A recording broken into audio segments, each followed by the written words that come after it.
একদিন এক গরীব সাহাবী রাসূলুল্লাহ সাল্লাল্লাহু আলাইহি ওয়াসাল্লামের কাছে এলেন।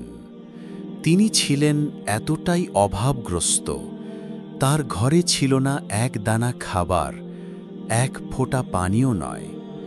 তিনি রাসূলুল্লাহ সাল্লাল্লাহু আলাইহি ওয়াসাল্লামকে বললেন, ইয়া রাসূলাল্লাহ, আমার কিছুই নেই দান করার মতো, কিন্তু আমি চাই আল্লাহর পথে কিছু দান করতে।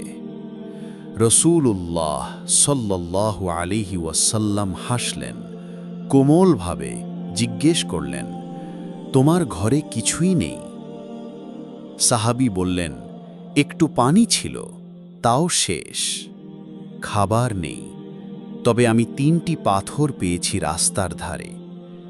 তিনি কাপড়ের খুঁট থেকে 3টি ছোট পাথর বের করে রাসূলুল্লাহ সাল্লাল্লাহু আলাইহি ওয়াসাল্লামের হাতে দিলেন। রাসূলুল্লাহ এই ঘটনায় এতটাই আবেগপ্রবণ হয়ে পড়লেন, তিনি বললেন, আল্লাহ এই পাথরের বিনিময়েও তোমার নিয়তের জন্য বরকত দেবেন। রাসূলুল্লাহ সাল্লাল্লাহু আলাইহি ওয়াসাল্লাম সাহাবীদের বললেন, যার ঘরে খাবার আছে সে যেন এই ভাইয়ের জন্য নিয়ে আসে। এক সাহাবী 1 বস্তা আটা, আরেকজন পানি, আরেকজন খেজুর এনে দিল। সেই মুহূর্তে পুরো ঘর আলোকিত হয়ে উঠল।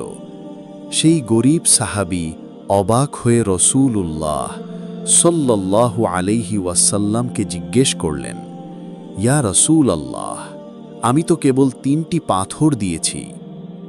তিনি সাল্লাল্লাহু আলাইহি ওয়াসাল্লাম বললেন, তুমি যা দান করনি, কিন্তু যার মধ্যে তুমি ইখলাস রেখেছ, আল্লাহ সেই নিয়ত দেখেন।